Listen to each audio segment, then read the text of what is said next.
ఏపీలో ఎన్నికలు ముంచుకొస్తున్న తరుణంలో ఒకవైపు కూటమి తన గెలుపుకు కలిసి వస్తుందని జనసేనాని పవన్ కళ్యాణ్ లెక్కలు వేసుకుంటూ ఉండగా మరోవైపు పార్టీలో అసమ్మతి బాగా ఎక్కువగా కనిపిస్తోంది. దీంతో ఆ పార్టీ నుంచి నేతలు ఒక్కొక్కరు బయటకు వచ్చేస్తున్న పరిస్థితి కనిపిస్తోంది. పార్టీలో మొదటి నుంచి ఉన్న నాయకులకు టికెట్లు దక్కకపోవడంతో ఈ అసమ్మతి చిచ్చు రేగుతోంది. 40 ఎమ్మెల్యే సీట్లు ఆశించిన జనసేన కార్యకర్తలకు భంగపాటు తప్పలేదు.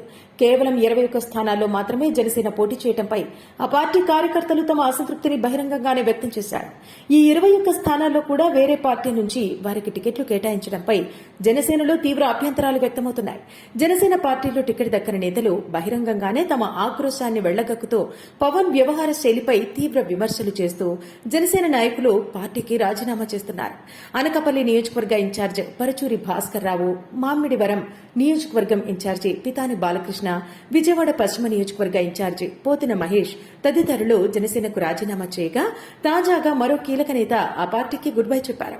నెల్లూరు రూరల్ నియోజకవర్గం ఇన్ఛార్జ్ మనుక్రాంత్ రెడ్డి జనసేనకు రాజీనామా చేస్తున్నట్టు ప్రకటించారు.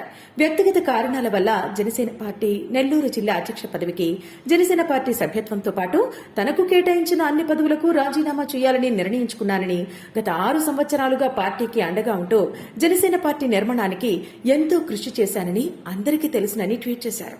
అయితే ఆయన పవన్ కళ్యాణ్ వ్యవహార శైలి నచ్చకనే జనసేన నుంచి బయటకు వచ్చినట్టు తెలుస్తోంది. మనుక్రాంత్ త్వరలోనే జగన్ సమక్షంలో వైసీపీలో చేరే అవకాశాలు కనిపిస్తున్నాయి.